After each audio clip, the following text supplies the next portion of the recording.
Ce soir, je parlerai de la création en sciences sociales. C'est une expression que je propose pour tenter de réconcilier les sciences sociales avec leurs méthodes, leurs exigences, leurs rigueurs, et la création littéraire avec son potentiel d'innovation et la manière dont elle invente des formes nouvelles. Je voudrais commencer par un constat qui remonte à un siècle ou un siècle et demi. Les historiens, les sociologues, les anthropologues, les politistes ont forgé des outils qui leur permettent de comprendre le passé des sociétés et le présent, notre présent, ainsi que le fonctionnement de nos sociétés. Et tous ces chercheurs en sciences humaines et toutes les disciplines que je viens d'évoquer, de l'histoire à l'anthropologie, en passant par la géographie et la sociologie, tous ces chercheurs comptent parmi les très rares acteurs à pouvoir offrir à leurs contemporains un discours de vérité. Cependant, ces chercheurs ont parfois du mal à reconnaître le potentiel de création et d'innovation dont leurs disciplines sont porteuses. Il est frappant que la forme des sciences sociales ait si peu changé depuis un siècle et demi, comme si on écrivait l'histoire de la même manière aujourd'hui et en 1870. Il est frappant donc que les chercheurs aient si peu changé leur manière d'écrire, alors même que l'innovation éclatait partout ailleurs, bouleversant des secteurs entiers de la vie intellectuelle, métamorphosant le langage du roman, du théâtre, de la musique. Et pour simplifier, on pourrait dire que l'innovation a bouleversé aussi bien l'agriculture que l'industrie et l'informatique, mais très peu les sciences sociales. Or, l'idée que je voudrais défendre, c'est que la recherche peut aussi se concevoir comme une recherche sur sa forme. Pas simplement une recherche sur des sujets, des aires géographiques ou des époques, mais aussi une recherche sur la forme même des sciences sociales.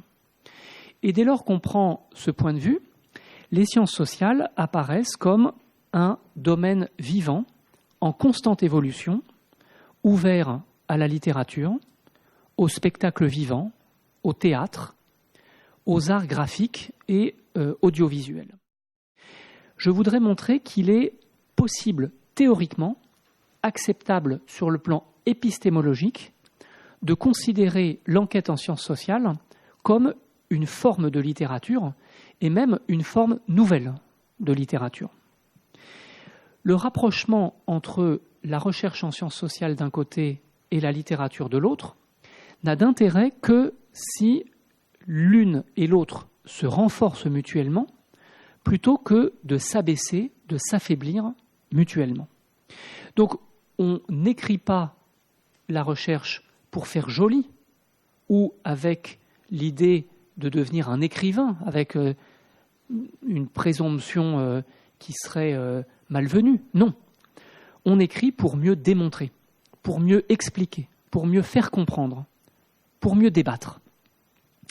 Donc si les sciences sociales se font littérature, ce n'est pas pour être moins sciences sociales. C'est au contraire pour être plus honnête, plus originale, plus critique, plus forte et plus présente dans la cité. Donc l'enjeu, ce sera ce dont je voudrais vous entretenir ce soir, l'enjeu, c'est de mettre au jour les outils grâce auxquels le chercheur peut innover dans la forme, tout en accroissant la rigueur de son enquête et la réflexivité de sa démarche.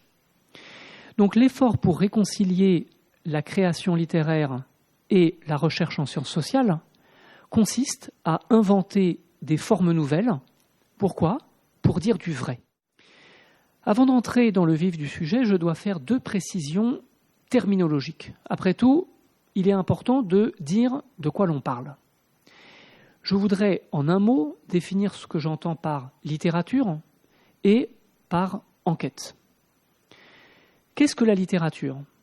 D'autres, et plus prestigieux que moi, ont déjà répondu à cette question. Et je serai donc bref. Ce que je voudrais vous montrer, c'est qu'on peut définir la littérature sans prononcer le mot de fiction. Alors, qu'est-ce que la littérature ? Eh bien, la qualité littéraire d'un texte peut être appréciée suivant un certain nombre de critères.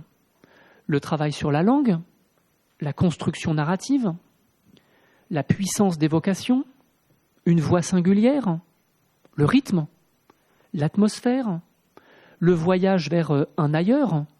Et vous voyez encore une fois que je n'ai pas prononcé le mot de roman ni le mot de fiction. Ensuite, qu'est-ce que la recherche ? Eh bien, là encore, je crois qu'il faut être simple. Je définis la recherche en sciences sociales comme une enquête. Une enquête dans le réel. Et je suis d'autant moins original que c'est un historien grec, il y a 25 siècles de cela, qui nous proposait cette première définition. L'histoire, ce n'est rien d'autre qu'une enquête. Je veux parler d'Hérodote, qui écrivait quelques siècles après Homère, il y a 2500 ans de cela, et qui a intitulé le premier livre d'histoire qui ait existé dans le monde de cette manière, l'enquête. C'est le titre du livre d'histoire que propose Hérodote. Je dirais avec lui que l'enquête est une activité intellectuelle qui permet de dire des choses vraies sur le monde grâce à un raisonnement qui comporte plusieurs étapes. Définition d'un problème, prise de distance vis-à-vis du réel, collecte de sources, vérification des hypothèses et administration de la preuve, c'est-à-dire la volonté de démontrer, de prouver quelque chose. L'enquête est par définition empirique, et c'est en ce sens que les sciences sociales ont besoin de ce que j'appellerais un terrain. Le passé, une société, une institution, etc. Ce qui me paraît intéressant aussi, c'est de montrer la potentialité littéraire de l'enquête. Car vous aurez constaté que quand j'ai défini d'un côté le littéraire et de l'autre l'enquête, vous aurez constaté que les définitions peuvent se recouper. On peut parfaitement imaginer un texte qui soit à la fois littérature, au sens où je l'ai défini, et enquête, au sens où je l'ai défini. Littérature et sciences sociales en tant qu'enquête sont donc parfaitement compatibles. Les deux définitions le montrent. Et je voudrais ajouter aussi que l'enquête de sciences sociales est comparable à l'enquête criminelle. Toutes les deux mettent en œuvre une méthode scientifique. En effet, l'enquête criminelle distingue plusieurs moments, l'observation, l'hypothèse, l'expérimentation, le raisonnement, et vous voyez que, d'une certaine manière, je reprends les étapes que j'ai déjà évoquées pour l'enquête en sciences sociales. C'est ce que ce tableau résume. Vous avez à gauche la méthodologie de l'enquête criminelle, à droite l'épistémologie de l'enquête en sciences sociales. Et vous voyez que chaque étape a son correspondant dans l'enquête criminelle ou l'enquête en sciences sociales. Il y a bien un problème, une problématique, et en enquête criminelle, eh bien, c'est la recherche du coupable. Vient ensuite ce que j'appellerais le terrain, d'un côté l'observation des indices, ou ce que l'historien italien Carlo Ginzburg appelait le paradigme indiciaire, et les chercheurs en sciences sociales, eux, doivent collecter des sources, des archives, des observations empiriques ou encore des entretiens sociologiques. Vient ensuite la formulation des hypothèses, puis le contrôle des hypothèses, c'est-à-dire on doit bien vérifier si les hypothèses tiennent valent quelque chose. Arrive ensuite le raisonnement par analogie ou le comparatisme, l'idée que d'autres ont déjà réfléchi sur les mêmes sujets et que ces autres, eh bien, il faut les lire, il faut les citer, il faut s'acquitter de notre dette envers eux. Enfin vient la preuve testimoniale qui renvoie à des témoignages ou preuve indiciale, comme dit Carlo Ginzburg. Et en histoire, en sociologie, c'est la même chose. Alors bien sûr, les deux enquêtes n'ont pas les mêmes conséquences, mais enfin, du pur point de vue intellectuel, vous voyez que ce sont des choses très proches. Et vous voyez que l'histoire et le polar, la sociologie et le roman criminel ont peut-être plus de choses en commun qu'on ne le croit ordinairement. Bref, il y a enquête dès lors que quelqu'un essaye de comprendre, grâce à un raisonnement, ce qui s'est passé, comprendre ce qui s'est passé, ce qui est arrivé, ce qui nous est arrivé. Car ce qui est arrivé il y a 2000 ans ou sous l'ère Meiji nous est arrivé. Tout simplement parce que, même à des siècles de distance, un événement influe directement ou indirectement sur notre monde. Je vais vous proposer maintenant quelques formes par lesquelles on peut considérer les sciences humaines comme une forme littéraire nouvelle. Je voudrais d'abord plaider pour la pluridisciplinarité. J'entends une authentique pluridisciplinarité qui fédère dans un même texte l'ensemble des sciences sociales. L'histoire, la sociologie, l'anthropologie, ainsi que des genres littéraires comme le témoignage, l'autobiographie, le reportage, le récit de voyage. Et toutes ces formes sont associées, je le crois, dans cette idée d'enquête. Bien souvent, certains parlent de littérature de témoignage ou d'histoire d'un côté, de sociologie de l'autre. Et pour ma part, quand on me demande qui je suis, je ne réponds plus que je suis un historien. C'est pourtant dans ce domaine que je détiens mes seuls diplômes. Je ne me considère plus comme un historien. Je me considère premièrement comme un chercheur en sciences sociales, avec l'ensemble de toutes les disciplines qui composent les sciences sociales, et secondairement, je me considère comme un écrivain. En tout cas, l'enquête se distingue par sa capacité démocratique, parce qu'elle est une activité universelle qui exige moins des diplômes que l'exercice de la raison humaine. Et c'est en ce sens qu'on peut faire une association, une comparaison entre le chercheur en sciences sociales d'un côté et le policier, le juge, le magistrat ou encore le journaliste, car tous, ils font des enquêtes. Bien entendu, ce n'est pas avec les mêmes motivations, ce n'est pas avec les mêmes outils, ce n'est pas selon la même urgence, mais enfin, je crois que nous sommes tous en quelque sorte cousins. Cousins parce que notre ambition, c'est de dire des choses vraies sur le réel à l'aide de cette enquête. Si les sciences sociales sont utiles à la démocratie et si elles méritent d'être financées et bien financées, c'est parce qu'elles portent une parole de vérité dans un monde qui est dominé par des formes de mensonges, les éléments de langage, la publicité, la communication d'entreprise ou encore l'ignorance de masse fabriquée par les multinationales. Ou pour le dire plus brièvement, une société a besoin autant des sciences sociales que des hôpitaux, des stades et des banques. Les sciences sociales, en tant qu'enquête de vérité, font pleinement partie des exigences démocratiques d'aujourd'hui. Dans ces temps de doute généralisé et de mensonges, il est crucial, je crois, que les chercheurs ouvrent la boîte noire du savoir et donnent à voir le processus de fabrication des connaissances à l'intérieur du récit. Non seulement les sciences sociales sont une enquête, mais en tant qu'enquête, elles peuvent raconter le récit, raconter l'enquête, faire le récit de l'enquête qu'elles ont menée. Et vous le voyez que l'enjeu est indissociablement épistémologique et littéraire.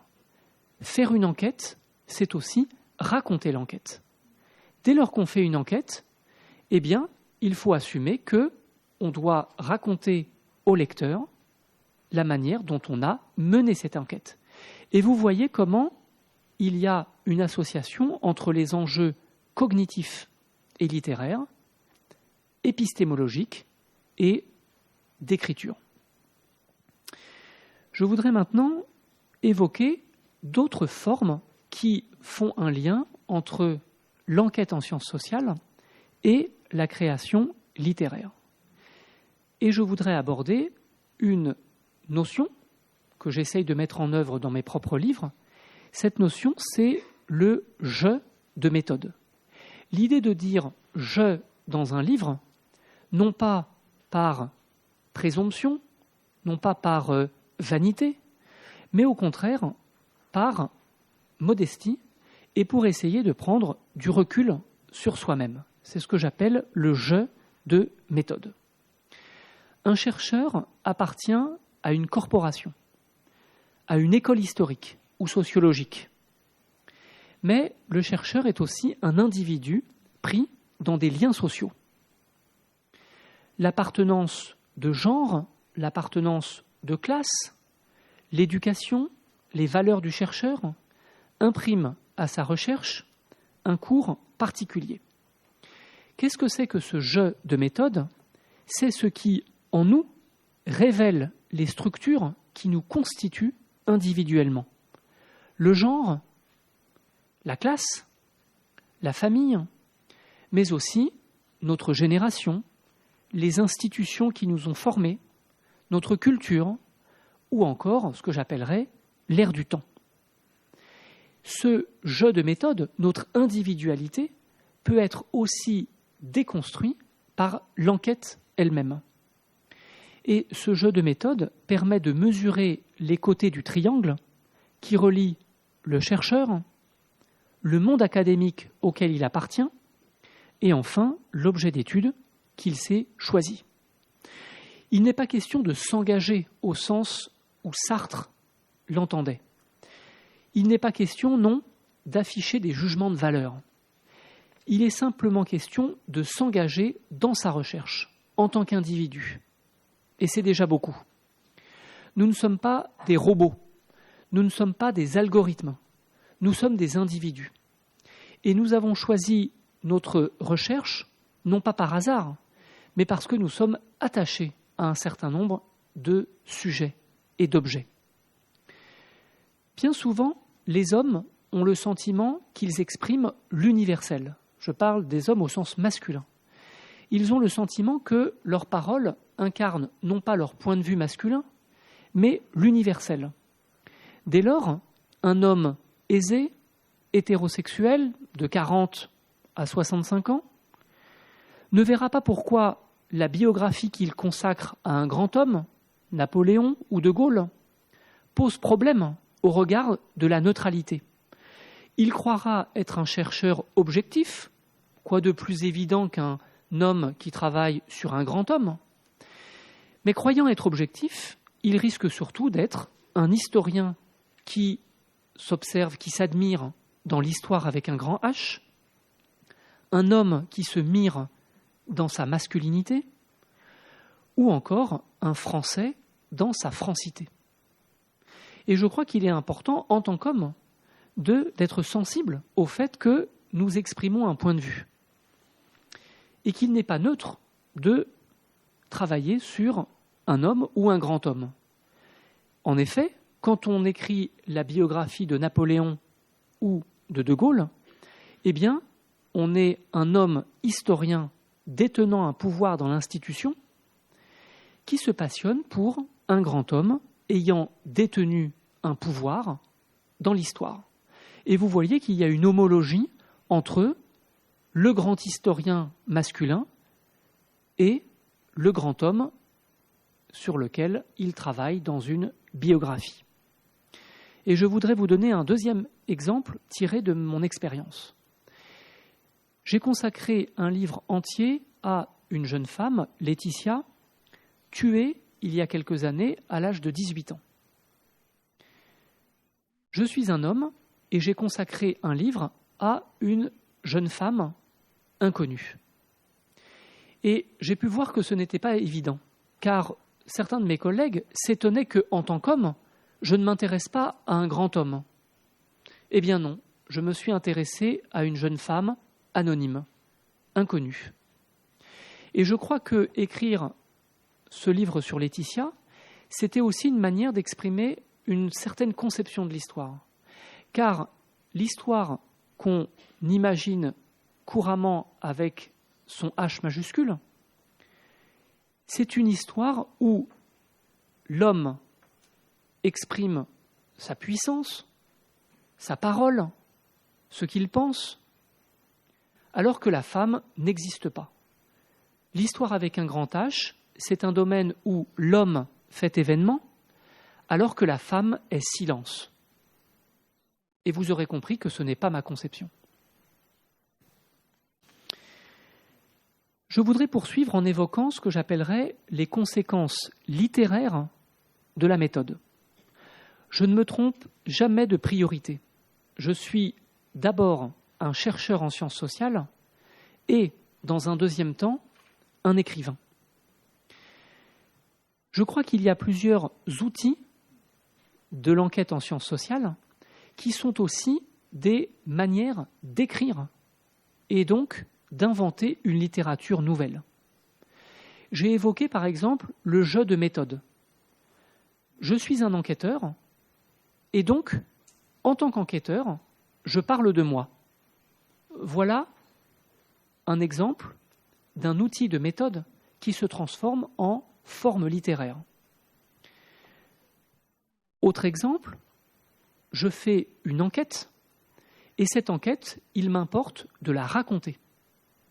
Et vous voyez comment il y a dans un même livre 2 voies narratives. Une voie qui consiste à raconter une histoire, raconter la vie de mes grands-parents ou de Laetitia, et d'autre part, raconter l'enquête grâce à laquelle j'ai pu comprendre la vie de ces anonymes. Vous voyez comment raconter son enquête, c'est aussi proposer une certaine construction narrative. Un autre exemple, c'est les va-et-vient entre le passé et le présent. Moi, historien, nous vivons dans le présent. Et pourtant, un historien est quelqu'un qui s'intéresse au passé. Et il me paraît normal de faire des va-et-vient entre le présent, le passé, pour expliquer que moi, le contemporain, je pose des questions au passé, à des époques qui n'existent plus. Et ce va-et-vient entre le passé et le présent, ça fait partie de mon enquête naturellement. Mais vous voyez à quel point c'est un parti pris littéraire, car c'est un voyage dans le temps. Et les enquêtes de sciences sociales que j'écris sont des voyages dans le temps.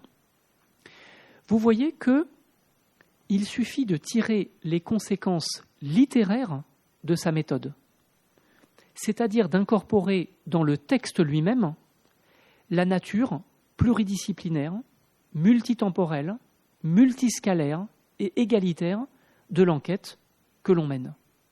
Bref, j'ai voulu vous montrer que les sciences sociales aboutissent logiquement à l'écriture. C'est la méthode qui exige le texte. C'est le raisonnement qui pousse à écrire. L'écriture n'est pas un caprice. L'écriture n'est pas un ornement. L'écriture, c'est la logique même de l'enquête, à travers un jeu de méthode, à travers le récit de l'enquête, à travers le va-et-vient entre le passé et le présent, à travers aussi le choix d'un style. Et je voudrais dire un mot sur le style littéraire des sciences sociales. La recherche ne peut pas se passer du langage. La langue est en effet un enjeu majeur en sciences sociales. Une langue inerte, morte à elle-même, entrave l'enquête tout entière.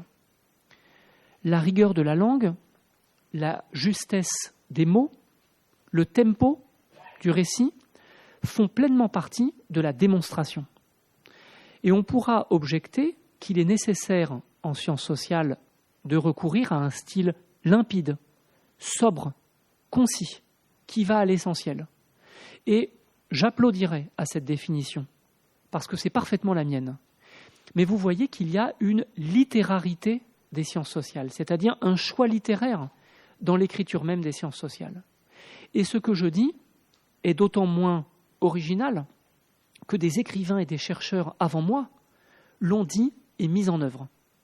Primo Levi, par exemple, ou 2 récents prix Nobel, Svetlana Alexievitch et Patrick Modiano, ont exactement cette conception d'une écriture sobre, économe, qui va à l'essentiel. C'est exactement ma conception, mais vous voyez qu'en tant qu'historien, en tant que sociologue, on peut parfaitement défendre une certaine littérarité. Je voudrais évoquer une autre forme de littérarité en sciences sociales, c'est le travail de la citation. Un historien cite ses archives, un sociologue cite les personnes qu'il a interrogées. Ceci est très banal, et point n'est besoin d'insister sur la portée scientifique de cette démarche. Il est moins courant, en revanche, d'envisager la dimension littéraire de ce travail de citation.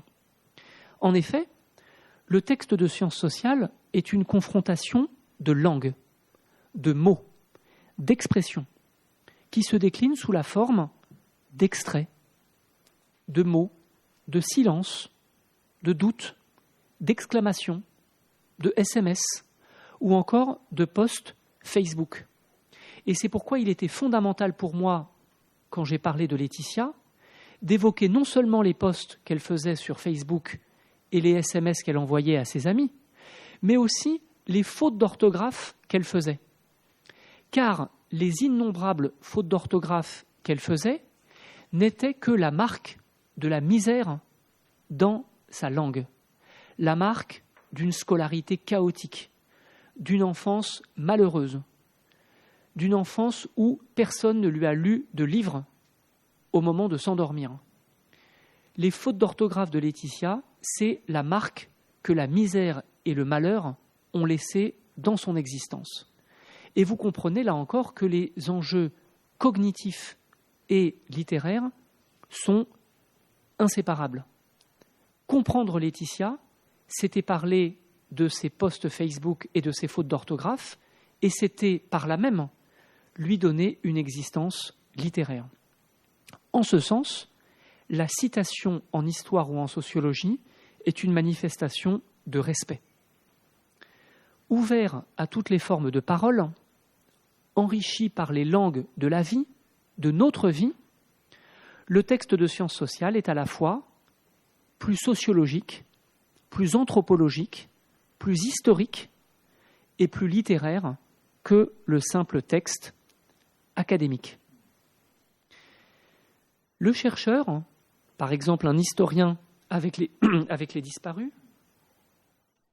le chercheur, un historien avec les disparus, le sociologue avec les invisibles, l'ethnologue avec les sans-voix, écoute ceux qu'on n'entend pas. Il construit du savoir grâce à leur savoir. Et vous voyez qu'il y a comme un chœur de voix, un petit peu comme le chœur de la tragédie antique, le chœur de voix qui habite dans le texte de sciences sociales. Et vous voyez là encore comment un texte de sciences sociales est très proche de la vie démocratique. Dans une enquête de sciences sociales, comme dans la cité démocratique, chacun doit pouvoir être entendu, parce que tout le monde compte. Vous voyez ainsi que les archives et les entretiens, les souvenirs et les apartés, la musique, le chant, les conversations, les récits, tout cet entrelac de voix est en soi émouvant, comme est émouvante la forme de l'enquête. Et je voudrais, pour terminer, évoquer l'émotion. L'émotion en sciences sociales. L'émotion, ce n'est pas le pathos, ce n'est pas le torrent de larmes ou des cris de haine. L'émotion, c'est un feu intérieur qu'on laisse couver. Dans une enquête en sciences sociales, l'émotion ne vient pas des faits qu'on relate, par exemple que mes grands-parents ont été assassinés pendant la Deuxième Guerre mondiale ou que Laetitia a été tuée à l'âge de 18 ans. Ce n'est pas des faits que vient l'émotion. Non, l'émotion vient de l'enquête elle-même, de la tension vers le vrai, d'un effort de précision, de l'économie de moyens. Et je crois que le savoir que nous produisons, a besoin d'émotion. Or, l'émotion ne se transmet pas sans littérature, sans les mots justes, sans la narration qui touche, sans la sobriété d'une langue.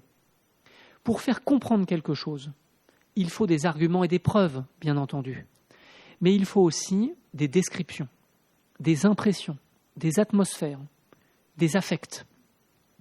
Tout ce que Martha Nussbaum appelle des émotions rationnelles.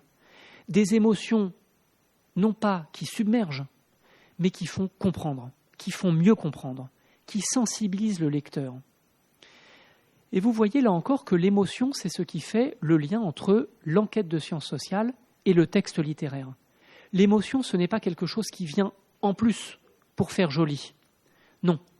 L'émotion, c'est ce qui vient parachever le raisonnement de sciences sociales et mieux faire comprendre des expressions historiques ou sociologiques fondamentales comme l'exil, la guerre, la misère ou encore le génocide.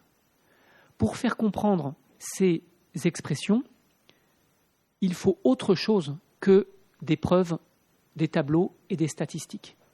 Il faut la vie, et la vie, c'est dans une forme littéraire qu'elle s'exprime. Je voudrais conclure en évoquant ce que j'appellerais des grands référentiels d'écriture. Qu'est-ce que c'est que ces référentiels d'écriture ? Eh bien, c'est en quelque sorte une cartographie dans laquelle nous nous situons tous, consciemment ou inconsciemment. C'est une cartographie dans laquelle nous situons les systèmes d'écriture. Et je voudrais maintenant vous parler de cette cartographie des écritures. Je crois, en tant que chercheur et secondairement en tant qu'écrivain, que rien n'est plus puissant qu'une enquête pour expliquer le monde. Si l'on veut comprendre le monde dans lequel nous vivons, le monde passé, le monde présent, rien n'est plus puissant qu'une enquête. Et vous avez compris que l'enquête n'appartient pas en propre aux chercheurs. L'enquête, elle appartient à tous ceux qui veulent s'en saisir. Je crois à la potentialité démocratique de l'enquête.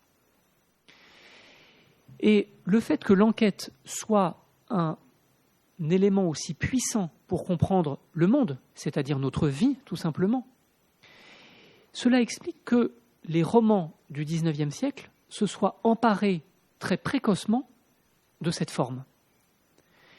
De nombreux romanciers du XIXe siècle, notamment en France et en Russie, se sont emparés de l'enquête parce que l'enquête permettait d'expliciter le monde qui était le leur. Et si les grands romanciers, Dickens, Balzac, Zola, Tolstoï, si les grands romanciers sont des quasi-historiens ou des quasi-sociologues, ce n'est pas parce qu'ils consignent des petits faits vrais dans leurs livres. Ce n'est pas parce qu'il y a une encyclopédie de détails dans leurs romans. Ce n'est pas pour ça. C'est parce qu'ils ont recueilli en enquêteurs le monde qui était le leur. Balzac, Tolstoï, Zola sont des enquêteurs. Et tous ont commencé comme journalistes. Ils ont poursuivi comme romanciers Et je crois que ce sont aussi de quasi-scientifiques, c'est-à-dire de quasi-sociologues ou de quasi-historiens. S'ils ont compris mieux que les autres leur monde, et mieux que les historiens professionnels et les sociologues professionnels de leur époque, si Balzac est supérieur aux sociologues et aux historiens de son temps, c'est par son formidable appétit de savoir, c'est par sa curiosité intellectuelle, bref, c'est par sa capacité d'enquêteur. Et ce faisant, Balzac, Tolstoï ou Dickens anticipent de plusieurs décennies sur les travaux universitaires dans le même domaine. Le raisonnement, c'est-à-dire le cœur de l'enquête, ce qui permet de dire des choses vraies, n'appartient à personne ni à aucune profession. Il est universel et il traverse des œuvres qui n'ont rien en commun avec les sciences sociales, rien en commun sauf la volonté de comprendre. De nos jours, les chercheurs s'intéressent à quasiment tout et pas grand-chose du passé ou du présent ne leur est étranger. Mais sur le plan de l'imagination et sur le plan de la créativité, je crois qu'ils sont un petit peu en retard. Le chercheur en sciences sociales a la possibilité de devenir un écrivain. Non pas un romancier, mais un écrivain en sciences sociales. Et je voudrais maintenant évoquer ces deux systèmes d'écriture que j'évoquais à l'instant. Aujourd'hui, toute la littérature est polarisée par le roman. Le roman est en quelque sorte le soleil au centre du système solaire des écritures. Autour du soleil, on peut dire que toutes les écritures tournent. Autour du soleil, autour du roman, tournent des formes romanesques jugées inférieures, le thriller, la science-fiction, le roman d'amour, et encore plus loin, selon l'orbite des planètes, des corps non romanesques, comme le théâtre ou la poésie, et encore plus loin, tellement loin qu'on ne les voit plus, les pauvres, ils sont beaucoup trop loin du roman, du soleil, la non-fiction, la biographie, l'autobiographie, le document, le témoignage ou encore le récit de vie. Ce système est aujourd'hui dominant. C'est un système dans lequel je ne me reconnais plus. Et je voudrais vous en proposer un autre. Si je ne me reconnais pas dans ce premier système, au cœur duquel le roman brille comme le soleil, c'est parce qu'en fait, le roman est la mesure de toute chose. Plus on est proche du roman, plus on est littéraire, et plus on s'éloigne du roman soleil, moins on est littéraire. Et je ne suis pas d'accord avec cette manière de penser la littérature.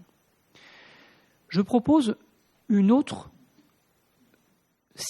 système de catégorie littéraire, une autre manière de penser la littérature. Au centre de ce système, il n'y aurait plus le roman, mais l'enquête. C'est l'enquête qui deviendrait le soleil de ce nouveau système. L'enquête comme un astre qui vient dispenser ses rayons au reste du système. L'enquête comme une puissance à la fois cognitive et littéraire, à travers tous ces outils dont je vous ai parlé, le jeu de méthode, le va-et-vient dans le temps, les émotions rationnelles, ou encore le tempo du récit et le récit de l'enquête elle-même. Tous ces objets, à la fois cognitifs et littéraires, sont le cœur de l'enquête et font le lien indissociable entre la littérature et les sciences sociales. Au cœur de ce système, donc, l'enquête. Et au-delà, peu à peu, selon des cercles concentriques que forment les planètes, le reportage, l'enquête de journalisme, l'enquête criminelle, le récit de vie, l'autobiographie, le témoignage, le journal intime, ce qu'on appellerait couramment la littérature du réel, et que j'appellerais tout simplement l'enquête. Et puis, un peu plus loin, des formes fictionnelles qui mettent en œuvre des enquêtes, le polar par exemple, le roman policier, et puis encore plus loin, à la périphérie de ce nouveau système solaire, des romans qui sont plus ou moins reliés au réel, certains romans réalistes, et encore plus loin, tellement loin qu'ils sont de moins en moins littéraires, des formes fictionnelles de romans. Et je crois que ce système, qu'on peut critiquer comme un autre, naturellement, a ceci d'intéressant qu'il met au cœur de l'ensemble de la littérature et des sciences sociales la recherche de la vérité, c'est-à-dire tout simplement l'effort pour comprendre notre vie. Tant il est vrai qu'une enquête nous aide à comprendre, dans le passé comme dans le présent, notre vie, notre existence. Pour le dire autrement, et je m'arrêterai là, la littérature peut renouveler les sciences sociales et inversement, les sciences sociales peuvent renouveler la littérature. Bien sûr, il y a d'autres formes. Le roman, d'un côté, et de l'autre, les sciences sociales académiques. Mais vous constaterez que ces deux formes ont 200 ans. Elles sont nées au milieu du XIXe siècle. Le roman réaliste d'un côté, et de l'autre, les disciplines académiques, sont nées à peu près au même moment, dans la deuxième moitié du XIXe siècle. Ce n'est pas un hasard, puisque ce sont deux continents qui occupent l'essentiel de la cartographie des Écritures. Très bien, ces formes sont glorieuses. Longue vie à ces formes. Le roman d'un côté, les sciences sociales académiques de l'autre. Mais ces formes ne doivent pas nous éblouir. Il y a d'autres formes. Il y a d'autres soleils. Il y a un troisième continent. Et ce troisième continent, c'est l'enquête. Et vous comprendrez maintenant le titre que j'ai donné à cette intervention, la création en sciences sociales. Non pas la création romanesque, non pas les sciences sociales académiques, non. La création en sciences sociales, c'est-à-dire, pour le dire autrement, la réconciliation entre le travail littéraire et l'enquête en sciences sociales. Ou pour le dire encore d'une autre manière, l'invention d'une littérature qui produit des connaissances. Non pas une littérature qui invente des choses qui n'existent pas. Non. Une littérature qui produit des connaissances. Cette littérature, c'est celle de Claude Lévi-Strauss, c'est celle de Primo Levi, de Annie Ernaux, de Svetlana Alexievitch, de Patrick Modiano et de tant d'autres. Cette littérature, non pas du réel, mais cette littérature de la compréhension du monde, cette littérature engendre des connaissances, produit des connaissances, et elle y parvient en incarnant un raisonnement dans une écriture, en racontant la méthode, c'est-à-dire l'enquête, ou en produisant un texte recherche. Un texte recherche, c'est-à-dire un texte dans lequel la recherche porte à la fois sur les faits à établir, sur les sources à collecter et sur les formes par lesquelles on transmet les faits et les sources. Pour le dire par une ultime métaphore, le texte du savoir. Le texte du savoir, pour moi, c'est la littérature vérité. C'est à peu près la même chose. C'est-à-dire un texte qui s'inscrit dans ce système solaire polarisé par l'enquête. Vous pourrez penser que ce que je dis est un petit peu présomptueux parce que c'est trop ambitieux. Je voudrais vous montrer le contraire. Tous les écrivains et chercheurs que j'ai cités, j'en ai oublié, sont des écrivains-chercheurs ou des chercheurs-écrivains qui ont profondément renouvelé la littérature et les sciences sociales au XXe siècle. Et je m'inscris modestement dans leur sillage. Deuxièmement, j'ai parlé de littérature, mais rappelez-vous que j'ai commencé en évoquant d'autres formes. Et je crois que le XXIe siècle est un siècle enthousiasmant, exaltant, parce qu'un champ d'expérimentation s'ouvre à nous.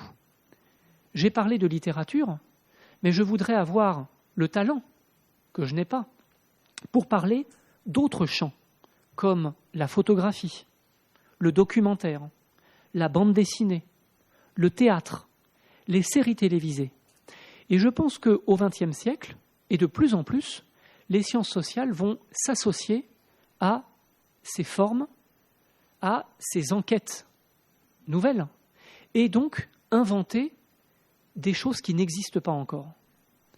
Et non seulement c'est exaltant du point de vue intellectuel et artistique, mais c'est important aussi pour la démocratie, car c'est une manière de dire à nos concitoyens que les sciences sociales, ça compte, c'est important. Les sciences sociales peuvent avoir une incidence, une influence dans notre vie à travers toutes ces formes nouvelles. Et je crois que c'est une perspective magnifique pour le XXIe siècle. Je vous remercie. 皆さんこんばんは。まずはですね、発表へのコメント、ジャブロンカさんの発表へのコメントというよりは、一読者としてですね、一ファンとしてですね、ジャブロンカ氏のとの作品の、僕の作品との出会いっていうのについて少しお話しします。で、僕はですね、ジャブロンカさんのレティシアって何度もお話出ましたけど、レティシアを読んだ時にですね、本当に驚いたんですね。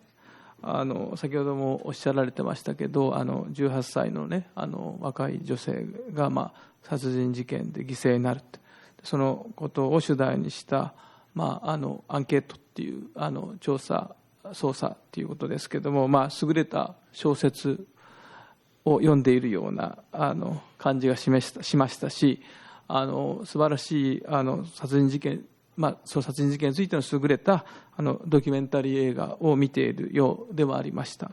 で、これは傑作だと思いまして、夢中になって読みました。それ2017年のですね、12月に読みましてですね、僕は読み終わった日をちょうどたまたまこの本は書いてまして、ちょうど大晦日の日に読み終わったんですね。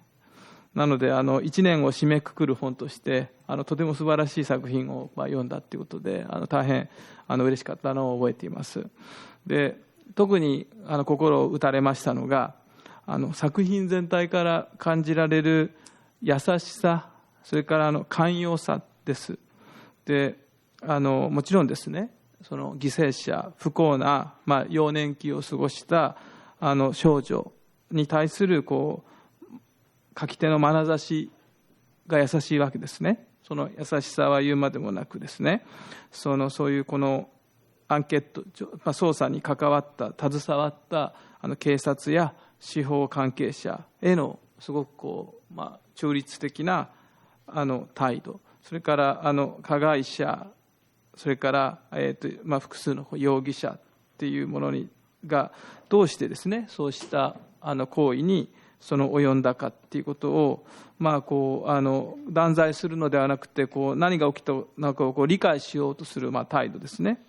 それから何よりも読者を魅了する明晰な文章ですね。で、そこには児童保護などに関わる社会的かつ司法的な諸制度の歴史やその問題点、それから舞台となった地域のですね、社会学的な特徴などがですね、本当に全体の叙述の中に自然に組み込まれていまして、その作品の中に出てくる個々の人間のドラマとですね、それを取り巻く大きな社会やその文化っていうものがですね、非常に有機的にですね、連関しながら立体的に提示されているという。で、後にですね、後にというか作品の中で分かるわけですが、ジャブロンカさんも娘さんが2人ですか、娘さんがいらして、だからこの少女の殺害ということはですね、殺人事件というのがとても一言だと思えない、そういう語り手10ですね、私がその事件の関係者たちとこうやり取りする様子がこう非常にこうビビッドにね、鮮明にこう描かれているのももう本当に素晴らしいなと思いました。である種こう私というものがこう出てくることで、どんな人がどのような、その考えを持ってどのようにこう書いているのかっていう、ある種こう調査のアンケートのその舞台裏っていうものもちゃんと読者にこう提示されているっていう感じました。だからその例えばですね、こうアメリカのドキュメンタリー作家でフレデリック・ワイズマンというね、ドキュメンタリーの巨匠がいますが、そのドキュメンタリーのようにですね、作り手が一切気配を消してこう人物たちの言葉や仕草、表情、そしてその映像だけからある対象についての真実を浮かび上がらせるという作り方もありますよね。そういう作り方にも非常にこう惹かれますが、ジャブロンカさんのようにですね、ある作品を書いているものが一体何者なのかで、それをですね、その叙述の中でこう示す、つまりどんな人がこの本を書いているのか、この調査をしているのかをこう示す、その誠実さっていうんですかね、それもとても魅力的でした。ですね、そこにはですね、科学的なその客観性とか中立性っていうのをこう無理してこう装うのではなくて、こう主題、それからこう事件へのですね、書き手の書いてる人のその個人的主観的なその関わりっていうんですかね、関わりがこう明示されていて、それが心をこう打つわけです。でそれでこのレティシアを読んでですね、なんかすごい作家がいると思って、でジャブロンカさんについてこうアンケート調査をしましたインターネットでちょこっと調べただけなんですけど、でここでですね、どうやらその孤児ですね、孤児みなしごのその歴史学的な研究をされているということを知り、それについての酒井先生も紹介されてましたけど、そういう著作もたくさんあってですね、だから非常にこう子供っていうか小さい存在の優しい眼差しっていうのが多分元から持っていらっしゃる方なんだなっていうふうなことを感じました。しかしなぜ僕はこのジャブロンカさんのですね、こうレティシアを手に取ることになったのかというようなことについて、少し個人的なエピソードをお話ししてもよろしいですか。もう話が長いですか大丈夫ですか。それでこれ2017年のですね12月に読んだんですけど、この本を実はその同じ年の10月の半ばにですね、ここにも名前がありますけれども、南山大学というところにですね僕は行ったんですね。チベットのドキュメンタリー、チベット難民についてドキュメンタリー映画を撮っている日本の若い女性の映画監督、小川さんという方がおられまして、そのチベット難民についてのドキュメンタリー映画について、その映画監督と南山大学で対談をすることになったんですね。その対談の人がいらしてくださって、観客の中にですね、僕がよく知るですね、南山大学の教授の間野林平さんがいらしたんですね。でここが少し脱線なんですが、僕とですねその間野さんはですね、共にパリ第8大学というところに留学してまして、で僕は1997年にフランスに行くんですね。で間野さんもう少し前からいらしてて、ちょうど僕がそのフランスに行った頃、間野さんはそのジュール・ミシュレについての博士論文を書いてまして、それを完成させて2000年ぐらいかな、日本に帰国されたんですね。でその間野さんのその博士論文の指導教官が、そのパリ第8大学教授で詩人で、批評家でもあるそのクロード・ムシャールさんという、僕非常に尊敬している方なんですけど、方でそれで僕はそのクロードさんを通じて間野さんに実は会ったと。で僕はそのクロードさんの家にですね5年近く居候しましたので、日本の大学の先生になったその間野さんがですね、間野先生がたびたび休みになると、元恩師であるそのクロードさんのところに来ててですね、よくこう会っていた真野さんと。で話がそこでこうフラッシュバックじゃなくて、今度またその、2017年に戻るんですけど、そこで南座大学で真野さんに会ってですね、話してて、で真野さんに「最近何してるんですか真野さん」って言ったらですね、ジャブロンカを訳してるって。でジャブロンカで、僕それ聞いたことなかったですね。でほら、私にはいなかった祖父母の歴史を書いた人だよとか言われまして、でそれでその人が文学と歴史学の関係についてね、その書いた本を訳してるんですよと真野さんがおっしゃった。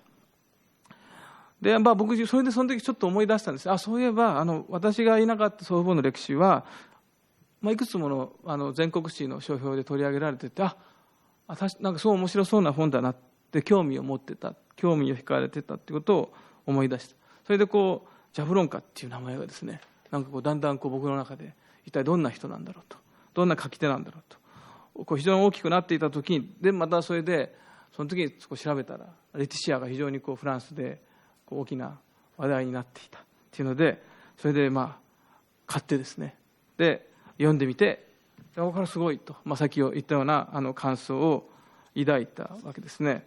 で僕はその後今日は持ってきませんでしたが、ジャブロンカさんの本をほとんど買いまして、今ですね、一ファンとして読書継続中なんですけど、でそのうちですね、真野さんからですね、この翻訳が送られてきて、でそれが歴史は現代文学であるというこのね、日本語の翻訳っていうのが送られてきて、で今日のですねご発表はですね、この本の中で詳細に論じられているジャブロンカさんの方法論のエッセンスを取り出したものだと感じます。で少し今日の発表についてのコメントになりますが、もともとですね、今日のジャブロンカさんのお話にもあるように、それから真野さんが研究しているミシュレの例がありますように、文学と歴史学っていうのは現在のようにはこんな切り離されてないというか、分かれてなかった。社会科学と文学は別々のそんな大陸ではなかったと思うんですね。しかし現在ではですね、文学と歴史学っていうの、社会科学は別の領域とみなされている。で日本の文脈に引き寄せて考えますと、日本の場合はですね、歴史という学問への関心が非常に高いと思うんですね。で非常に歴史を愛好されている、歴史が好きな方がたくさんおられる。だけど、そういう中でも歴史小説と歴史学研究ってのは全く別物だっていうふうに考えている。例えば司馬遼太郎っていう司馬遼太郎の作品を歴史学だと思っている人はほとんどいないと思うんですね。一つの例ですけれども。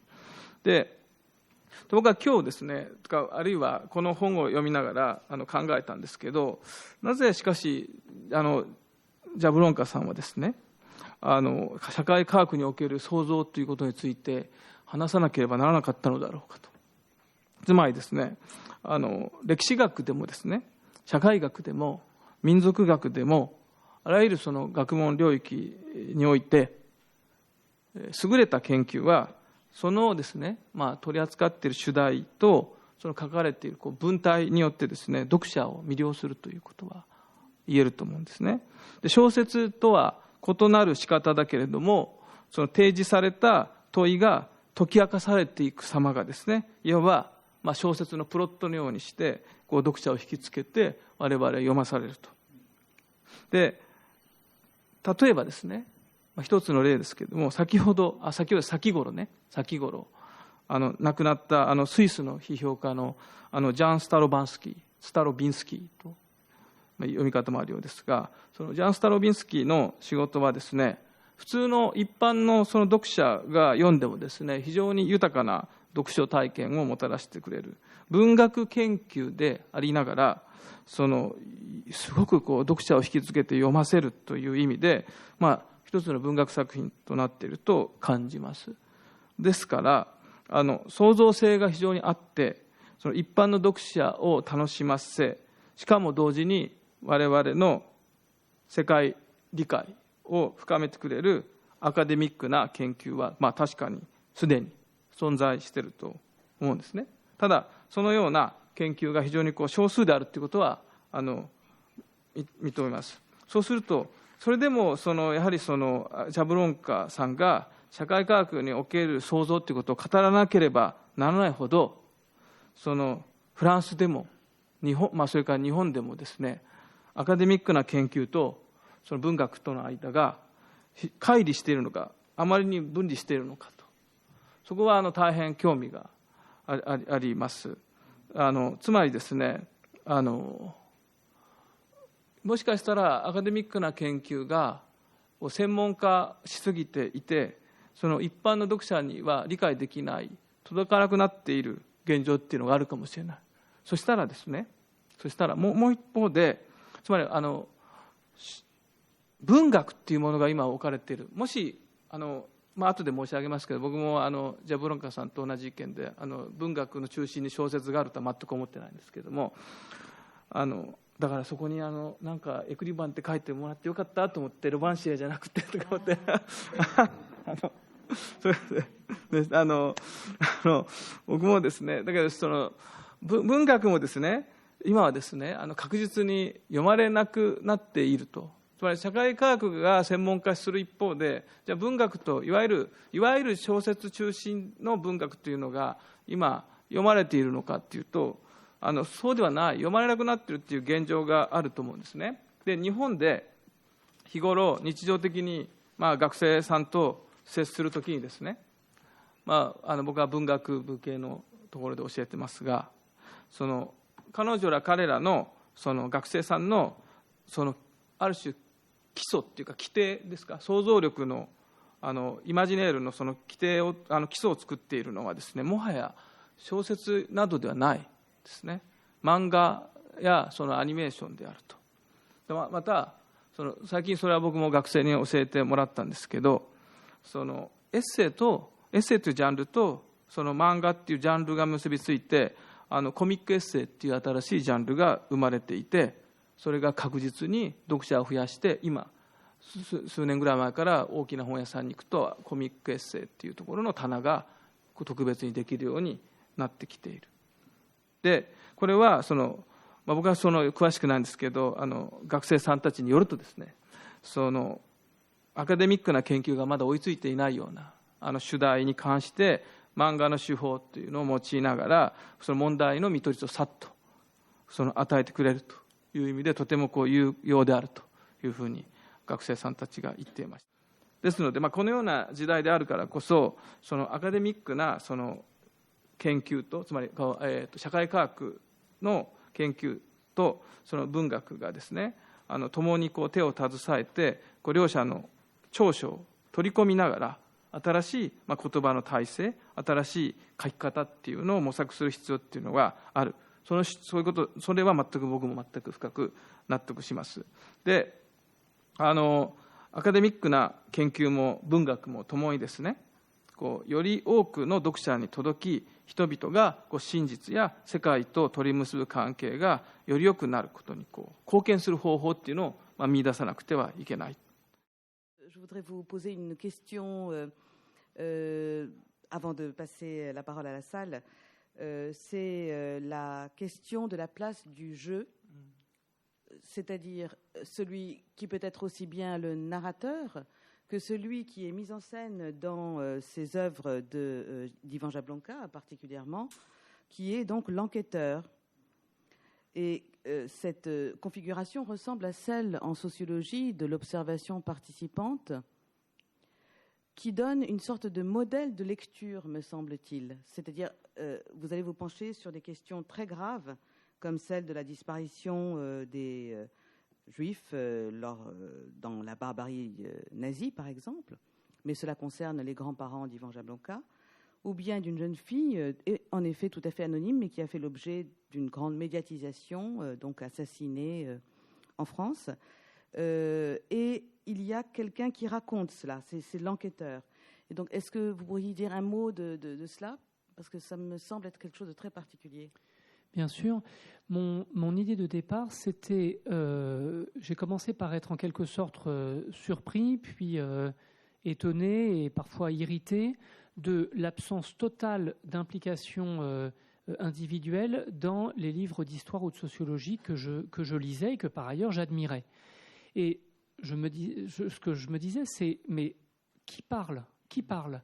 Est-ce que c'est un extraterrestre venu d'une autre planète ou est-ce que c'est un de mes semblables ? Un maître, sans doute, mais enfin quelqu'un avec qui je partage la même humanité. Et ce que je ne comprenais pas, c'est cette espèce d'hypocrisie qui consistait à nier le fait qu'un historien est aussi un individu pris dans des liens sociaux qui sont autant d'identités. Et à partir de là, je me suis dit, il faut savoir si l'historien est un extraterrestre inconnu, Dieu lui-même, pourquoi pas, ou si c'est un individu qui existe ici et maintenant.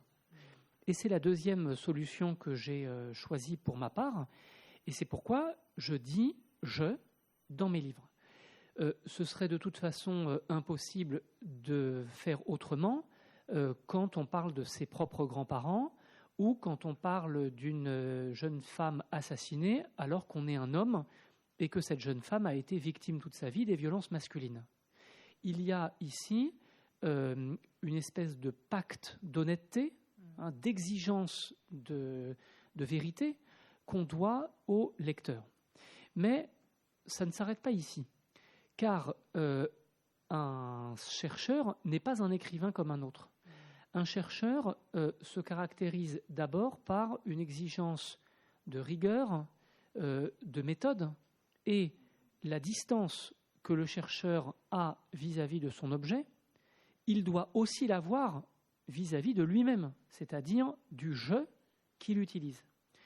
Et c'est la raison pour laquelle j'essaye de parler de moi, mais avec recul. Et la distance et l'empathie que j'essaye d'avoir pour mes objets de recherche, mes grands-parents, Laetitia, des enfants abandonnés, cette distance et cette empathie, je les ai aussi avec l'individu que je suis. Alors, pour répondre plus précisément à votre question, qu'est-ce que le « je » de méthode au sens où je l'entends ? D'abord, je dirais que dans ce « je », il y a l'enquêteur. Il y a celui qui enquête, qui va dans un dépôt d'archives, qui fait des entretiens avec des témoins, qui se déplace, qui voyage, qui fait de l'observation participante. En tant qu'enquêteur, il est important que je raconte mes voyages, mes échecs, mes succès, mes doutes, mes intuitions, mes suppositions, mes hypothèses, bref, que je raconte en tant qu'enquêteur mon enquête.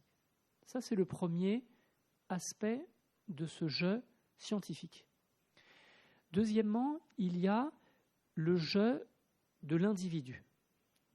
Je ne suis pas un robot, je ne suis pas un algorithme.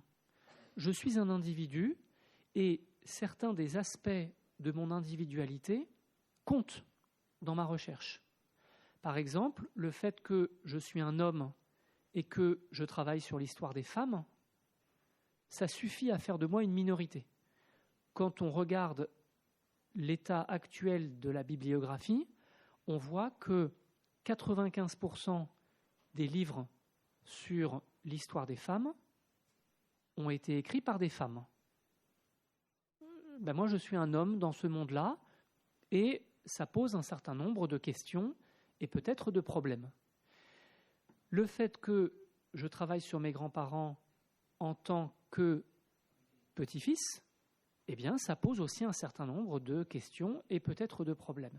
Donc, vous voyez que moi, individu, j'ai choisi les thèmes de mes livres, non pas par hasard, mais précisément parce que je suis cet individu et que je suis attaché à un certain nombre de ces thèmes. Et pour citer un de mes maîtres, Alain Corbin, le traducteur d'Alain Corbin est dans cette salle et je remercie pour son immense travail, eh bien Alain Corbin a aussi travaillé au cours de sa vie sur des sujets qui le touchaient personnellement, par exemple la campagne. Alain Corbin n'a cessé de me raconter que son enfance s'est passée à la campagne Et c'est la raison pour laquelle il a un rapport particulier avec les arbres, les cloches, le silence, le temps qu'il fait, etc., etc. C'est le deuxième aspect de ce jeu de méthode, l'individu en nous. Enfin, troisièmement, le jeu de méthode fait vibrer, comme la corde d'un violon ou d'une guitare, fait vibrer une émotion. Le fait que nous soyons des êtres humains fait qu'il y a entre nous une certaine communauté. Nous avons beau être tous différents par notre genre, notre socialisation, nos pensées politiques, la langue que nous parlons, il y a des choses que nous avons en commun. Et parce que nous sommes des êtres humains, nous avons une idée globale de ce que c'est que la souffrance, le malheur, l'exil, la perte, le deuil, la guerre, et bien sûr des choses positives, mais il se trouve que j'ai une conception plutôt tragique de l'histoire et que mes livres ont globalement, à part le dernier sur mon enfance, ont globalement une consonance tragique. Et ce troisième jeu, c'est un jeu qui transmet une émotion, mais une émotion parfaitement scientifique, rationnelle, une émotion qui fait mieux comprendre. Et je crois que les enjeux littéraires que j'ai évoqués ne s'opposent pas aux sciences sociales, mais au contraire, les parachèvent, les rendent encore plus rigoureuses, encore plus honnêtes, encore plus profondes, critiques, justes, originales. Et vous voyez qu'il est inacceptable d'opposer la littérature d'un côté, les sciences sociales de l'autre. Et c'est pourquoi le livre que M. Ono m'a fait l'amitié de citer tout à l'heure, « L'histoire est une littérature contemporaine », ce livre a pour sous-titre « Manifeste pour les sciences sociales ». Et je pourrais même dire « Éloge des sciences sociales » à travers la littérature nouvelle qu'elles inventent. まさに書く時の私っていうものの問題ですけれども、僕自身はですね、小説を書く人間でもありますけれども、自分がこの小説を書く時の主題といいますか、書くテーマっていうものはやっぱり自分にとって一番真実を感じられるというか、自分というその個人にとって大切な個人的に触れてくる主題っていうものしかそれを選ぶことができない。ですので僕の場合ですと作品としてずっと書いてきたのは九州の僕は大分っていうところの出身なんですけど、大分のその南の小さな漁村の小さなコミュニティのその生活っていうようなところに非常に着想源を得るということがあります。で、自分のじゃあ研究者としてで、自分は文学研究者としてカリブ海のですね、フランスの海外圏の文学っていうのに興味を持ったわけですけれども、それもやっぱり自分自身の個人的な生きてきた体験っていうことと深く関わっていると思うんですね。で自分がカリブ海のマルチニックの、文学ですね、パトリック・シャモアゾの作品を読んだときに非常に自分にとって近しい非常にアンチームなっていうか非常に親密なものを受け取った。でそれはやっぱりそこで生きてる人たちの姿っていうものが自分が生まれ育ったその土地の人たちの姿と重なるものがあって、そこに引きつけられたこれを自分もう少し深く読んで自分の研究対象としたいっていうふうに思うようになったわけなんですね。でそれまではですね少しフランスの思想的なものをですねミシェル・フーコーなどを勉強してましたが、やっぱりどうしてもあんまり自分のにしっくりこないんですかね。